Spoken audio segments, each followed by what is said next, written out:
ओहो, मैं तो हूँ पागल मुंडा, तू है मेरी सोनी कुड़ी। ओहो, मैं तो हूँ पागल मुंडा। वाह वाह वाह वाह, सुबह की सैर और ये पंजाबी गाने, भैया मजा ही आ जाता है यहाँ। अरे झींगा, राधू, तुम तो दूसरे गांव में काम के खातिर गए थे ना भैया? ससुरा ई का मतलब पंचरंगा अचार बनकर आए हो पूरे, मतलब है। अरे गबरू भाई, हम दोनों तो काम की खातिर दूसरे गांव गए थे, लेकिन वहां के सेठ ने...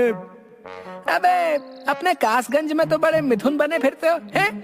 अब क्या टर टर रोए जा रहे हो, हैं? ओए झींगा, तुम फुटो अपने इस उल्टी काली हांडी से, हैं? पड़ोस के गांव का सेठ वो कंजूस पंछी है, और हम दोनों उसी के घर पर काम किया करते थे। लेकिन काम पर रखने से पहले उसने एक शर्त रखी थी। शर्त? कैसी शर्त? बताओ बताओ। कि अगर हम दोनों अगर अपनी मर्जी से काम छोड़कर गए तो वो हमें कोई पैसा नहीं देगा, और ऊपर से हमारा मुंह काला कर सर मुंडवा के भेजेगा। और अगर सेठ बंसी खुद हमें निकालता है तो वह अपना मुंह काला कर सर मुंडवा लेगा, और ऊपर से पूरे 1 साल की तनख्वाह भी देगा। अरे धत तेरे की है, पूरे कासगंज का नाम डुबो दिया भैया तुम दोनों ने तो, है? दूसरे गांव से सर मुंडवा कर आ गए भैया, बताओ। इतना हवा में मत उड़ो गबरू भाई, उसके यहाँ तो 2 दिन तक काम कर पाना बहुत मुश्किल है। हाँ, 1 नंबर का कसाई है सेठ, कोहलू का बैल बना कर रखता है। दोस्तों की इस बेइज्जती का बदला तो जरूर लेगा रे तेरा ये गबरू। गबरू, तू ठीक तो है ना? भाई तू रहने दे, पहले ही 2.5 फीट की हाइट है? सेठ तुझे बुरी तरह से घिस देगा भाई, खत्म हो जाएगा तू पूरी तरह। अबे चुप करो तुम लोग, है चुप। अब देखना ये छोटा पैकेट कैसे तुम्हारा बदला लेगा और कैसे बड़ा धमाका करेगा। बस किसी तरह उसके घर में काम के लिए अंदर एंट्री मिल जाए बस। आज पूरे 3 दिन हो गए हैं और नौकरों को गए हुए, मुझसे सारे घर का काम नहीं होता। अरे इतना क्यों चिल्लाती हो? सुन रहा हूँ, मैं बहरा थोड़ी हूँ। तुम फायदा तो सोचो, जब तक यहाँ काम किया 1 भी पैसा नहीं दिया मैंने उन्हें, और सारे काम भी करवा लिए। वो तो आप बहुत बहादुरी का काम करते हो, सब जानती हूँ मैं, मुझे नौकर चाहिए बस। अब हाँ, देखते हैं अगर कोई मेरी शर्तों पर काम करने को राजी हुआ तो। उसके तुरंत बाद बंसी के घर के बाहर गबरू। अरे किसी को ताजे ताजे फ्रेश नौकर की जरूरत हो तो रख सकते हैं, हम नौकरी तलाश रहे हैं। 1 नंबर नौकर, गबरू नौकर, जिसको चाहिए जल्दी बताओ। नौकर रखो, नौकर। अरे आपने सुना, बाहर कोई नौकरी की तलाश में घूम रहा है, जाओ जल्दी से। कमबख्त कहीं के, इतनी जल्दी से कहां से नौकर पैदा हो जाते हैं, देखता हूँ। बंसी गेट के पास जाकर इधर उधर देखता है, लेकिन नीचे कम हाइट का गबरू नजर नहीं आता। तुम्हारे कान फड़फड़ा रहे थे क्या? बाहर तो कोई नजर नहीं आ रहा। अरे क्या तुम बाबूराव की तरह इधर उधर झांक रहे हो भाई? अरे नीचे देखो, नीचे हम यहाँ खड़े हैं भैया। अरे आधे ही आए हो क्या यहाँ पे, है? अरे आधे कहाँ रह गए भाई? ध्यान से देखिए सेठ जी, जो हूँ जैसा हूँ इतना ही हूँ, बाकी का तो धीरे धीरे दिख जाऊंगा। अच्छा, क्या क्या काम जानते हो, और तुम्हारा नाम क्या है भाई? नाचीज को गबरू के नाम से जाना जाता है, और हम झाड़ू पोछा, जानवरों की देखभाल, इंसानों की देखभाल और खाने में दाल भात सब जानते हैं। वो तो ठीक है, लेकिन मेरे यहाँ काम करने की एक शर्त है। अगर मंजूर हो तो काम शुरू करो, नहीं तो मेरा टाइम खोटी मत करो भैया। अरे सेठ जी, आप बताओ तो सही, जो भी शर्त है मुझे मंजूर है। बिना कुछ सुने ही मंजूर है। एक बार काम शुरू कर दिया तो अगर अपनी मर्जी से भागे तो तुम्हारा सर मुंडवा कर, मुंह काला करके, बिना किसी तनख्वाह के जाना होगा। और अगर आपने निकाल दिया तो? अभी एक पर्चा लिख कर रख लो। अगर शर्त के अनुसार मैं तुम्हें निकालता हूँ तो पूरे 1 साल की तनख्वाह दूंगा और साथ में अपना सर मुंडवा कर मुंह काला भी कर देना। ये कही आपने सेठों वाली बात है। मुझे नौकरी मंजूर है। उसके बाद बंसी गबरू को लेकर घर के बाहर। सुनती हो? देखो तुम्हारा नौकर आ गया है। अरे ये किसका बच्चा आ गया है? हाँ। अरे भाग्यवान, ये बच्चा नहीं है, ये गबरू है। आज से नौकरी करेगा यहाँ, और वो भी शर्त के अनुसार। समझी? जी समझ गई, लेकिन ऐसा ना हो इसका काम हमें करना पड़े। सेठानी जी आप निश्चिंत रहिए, आज से सारे काम हम ही संभालेंगे। गबरू, तुम्हें हमारी रज्जो की सेवा में रहना है और हमारे बच्चों की देखभाल भी। इसके साथ साथ हमारे खेतों के काम भी करने होंगे। हाँ, बाकी सब घर के छोटे मोटे काम सब करूंगा सेठ जी, सब करूंगा। बड़े तसल्ली बख्श तरीके से करूंगा।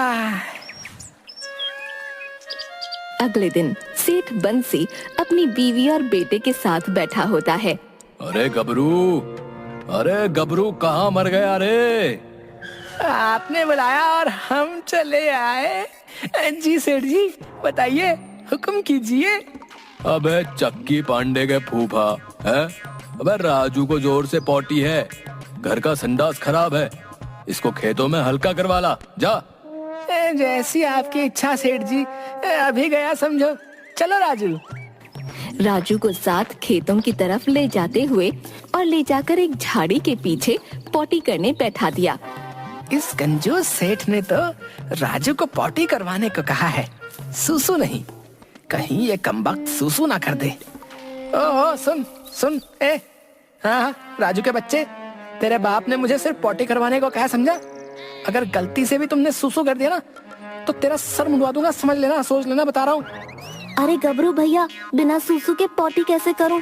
सुसु तो पहले आ रही है। वो तेरी मर्जी है, जैसे मनाए कर। मैं तो शर्त की बात बता रहा हूँ। अब गलती से अगर सुसु निकल गया साथ तो ये मेरे बाल काट लेगा, क्या करूं? अरे राजू के बच्चे, ओए, अगर निपट लिया हो तो चले, या फिर यहीं डेरा डालना है? हाँ चलो। राजू घर की तरफ बढ़ने लगता है, तभी पीछे गबरू। देखता हूँ कहीं इस कमबख्त ने एक साथ ही तो सुसु और पोटी नहीं कर दिया। अरे इस राजू के बच्चे ने तो पोटी भी नहीं की। खैर कोई बात नहीं। इसके बाद राजू को लेकर गबरू घर आ जाता है। घर पर रज्जो गबरू से, अरे वाह, मेरा बेटा राजू आ गया। अरे सेठानी जी, पूरी तसल्ली बख्श तरीके से करवा कर लाया हूँ, आप बेफिक्र रहिए। उसके बाद बंसी और राजू दोनों बिस्तर पर लेट जाते हैं और थोड़ी देर बाद बंसी को सोते हुए कुछ बदबू आती है और नाक पर हाथ रखते हुए वो उठ खड़ा होता है। अरे रज्जो, घर में कुछ जल रहा है क्या? मेरी तो नाक के बाल तक झुलस गए, इतनी गंदी बदबू आ रही है। बदबू तो मुझे भी बहुत आ रही है, इस राजू के बिस्तर से बदबू आ रही है। देखूं तो कर देखा तो राजू ने पूरा बिस्तर गंदा कर रखा है। अरे कमबख्त, ये क्या किया? पूरा बिस्तर खराब कर दिया। अबे नामुराद है, गबरू के साथ गया तो था, है? सारी वहीं कर लेता, घर के लिए रखनी जरूरी थी क्या बे? पापा, गबरू ने मुझे पोटी करने नहीं दी। उसने कहा कि अगर मैंने पोटी के साथ सुसु किया तो मेरे बाल काट लेगा। इस गबरू की ये मजाक मेरे लाल को पोटी तक नहीं करने दी। आप अभी इसकी खबर लो। अबे गबरू, तेरी तो मैं। इधर आ। जी सेठ जी, बंदा हाजिर है, हुक्म कीजिए। हुक्म के बच्चे, तुमने राजू को पोटी नहीं करने दी। देख, उसने ये सब जगह रायता बिखेर दिया है। सरासर इल्जाम है सेठ जी। देखो तो, छी छी छी छी, रात की सारे कड़ी चावल बिस्तर पर लाकर रख दिए इस राजू ने तो। छी छी छी छी, मैं तो इसे पोटी करवाने लेकर गया था, इसने पोटी करी ही नहीं। इसमें भला मेरा क्या कसूर? राजू तो बता रहा था कि तुमने कहा कि पोटी करते हुए सुसु मत करना, वरना तेरा सर मुंडवा दूंगा। जी बिल्कुल सही फरमाया सेठ जी। अबे 2.5 बिलांद के हैं, कमक्ल हैं, बिना सुसु किए पोटी भला कैसे करेगा वो? गलत बात है सेठ जी, बात पॉटी करवाने की हुई थी, ना कि सुसु की। आपको सुसु की बात पहले बतानी चाहिए थी। आपने जो हुक्म दिया था मैं भला उसे कैसे न मानता। अबे बेवकूफ, दूर हो जा मेरी नजरों से। ऐसी बात है तो लो जी, दूर हो गए दूर। गबरू के जाने के बाद ये किस पागल को रख लिया नौकरी पे, भगाओ इसे यहाँ से। अरे शर्त के मुताबिक इसे भगाने का मतलब है मेरा नुकसान, 1 साल की तनख्वाह और अपने बाल मुंडवाने पड़ेंगे। नहीं, कुछ और सोचना पड़ेगा। इसे कुछ ऐसा काम दो कि खुद ही नौकरी छोड़ के भाग जाए। सही कहा रज्जो, इसको तो मैं ऐसा फंसाऊंगा कि याद रखेगा कि सेठ बंसीलाल नाम की भी कोई चीज है। हाँ। अगले दिन। अबे गबरू, ओ गबरू। फरमाइए सेठ जी, बंदा हाजिर है। गबरू, एक टोकरा लो और उसमें क्यारी के लिए चिकनी मिट्टी ले आओ जंगल से। मैं काम से जा रहा हूँ। जी सेठ जी, जैसा आप कहें। आप तसल्ली बख्श तरीके से हो, आइए बाहर से।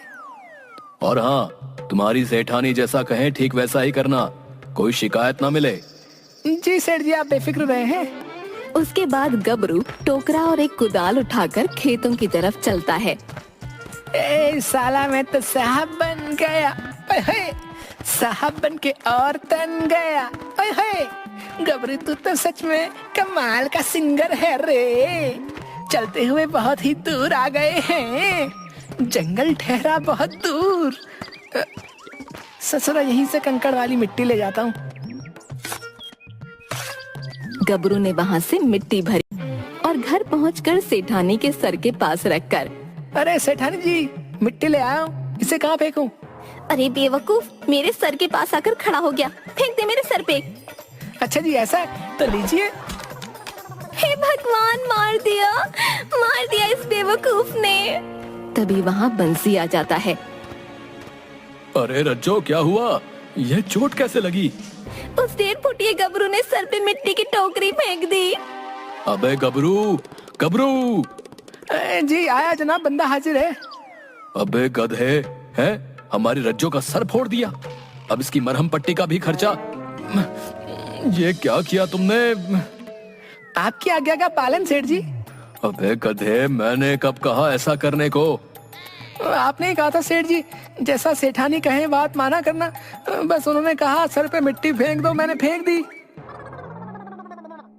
हाय, किस पागल से पाला पड़ गया, वो तो मैंने गुस्से में कह दिया था। सेठ जी, मैं ठहरा मामूली नौकर, भला मेरी क्या मजाल कि मैं आपकी बात टाल सकूं। मैंने तो आपकी और सेठानी की बात ही मानी है, वरना मिला लो पर्चा। शर्त के अनुसार अगर मैंने कोई गलत काम किया तो निकाल दो मुझे। हाँ। अरे बस कर ना मुराद, बस कर। तुम तो गुस्सा हो गए। कोई बात नहीं, हल्की फुल्की चोट तो लगती रहती है ना? अगले दिन दोपहर में। अरे गबरू, कहाँ रह गया? गबरू। जी सेठानी जी, हुक्म कीजिए। सुन, ये घर पे नहीं है, देख जरा चौपाल पे बैठे गप मार रहे होंगे। उनसे कहो कि घर में दाल चावल कुछ नहीं है, कुछ पैसे दे दे राशन के लिए। अभी गया सेठानी जी। चौपाल पे सेठ बंसी और 2 लोग बैठे गप में लड़ा रहे थे। अरे सेठ जी, घर में दाल चावल सब खत्म है। आप कैसे कंजूस आदमी हो, जल्दी से पैसे निकालो, बाजार से सामान लाना है। अबे गधे, हैं? इसमें चिल्ला चिल्ला कर कहने की क्या बात है, हैं? आराम से मेरे कानों में भी तो बता सकता है ना, हैं? सारे गांव में इज्जत का फलूदा निकाल रहा है कमबख्त कहीं का। 4 आदमियों के सामने धीरे बोला कर। ये पकड़ पैसे और जा यहाँ से, आता हूँ कुछ देर में, चल जा। जैसा आप कहें सेठ जी, अगली बार बिल्कुल नहीं चिल्लाऊंगा, बिल्कुल धीरे से बात करूंगा। हाँ।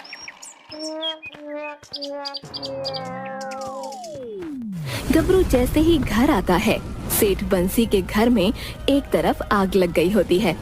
सब लोग चिल्ला रहे होते हैं। रज्जू और राजू भी चिल्ला रहे होते हैं। अरे आग लग गई भैया, बचाओ।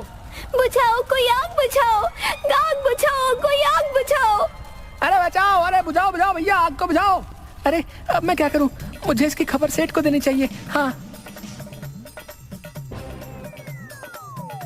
गबरू चौपाल पर जाकर सेठ के कानों में, सेठ जी घर में आग लग गई। अबे क्या बोल रहा है, सुनाई नहीं दे रहा। गबरू दोबारा वैसे ही बोलता है।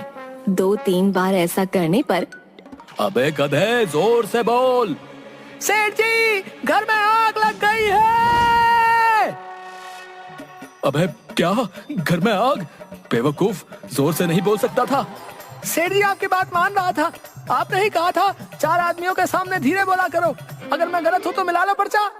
सेठ परेशान होकर सर पे हाथ रखता है।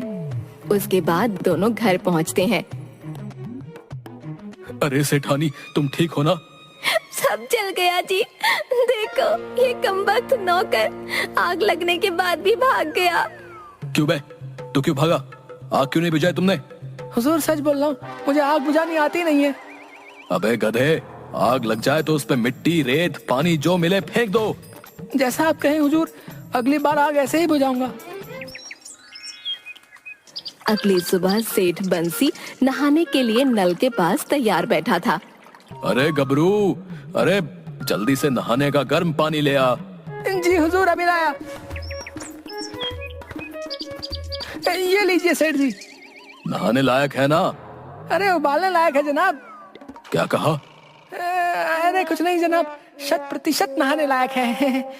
जैसे ही बंसी सेठ ने अपने नंगे बदन पर पानी डाला, वो कूदने लगा। अरे अरे मार दिया रे, अरे अरे अरे जल गया रे, अरे मेरे शरीर में तो आग लग गई, आग, अरे बचाओ बचाओ। इतना सुनते ही गबरू ने झट से पास पड़ी मिट्टी उठाकर सेठ पर फेंकनी शुरू कर दी और तब तक मिट्टी और कंकड़ फेंके जब तक सेठ ने चिल्लाना बंद नहीं किया। अरे क्या हुआ जी? अबे गधे, तो इनके ऊपर मिट्टी क्यों फेंक रहा है? अजीब परिवार है? सेठ जी ने कहा था कि आग लगने पर मिट्टी और रेत कंकड़ सब फेंक दो, मैंने कुछ नहीं छोड़ा। अगर मेरी गलती है तो सेठ जी मिलाओ पर्चा, है निकाल दो मुझे नौकरी से। अबे नहीं मेरे गबरू, अरे तू तो खामखा में गुस्सा हो रहा है। और इतना बोलकर बंसी बेहोश हो गया।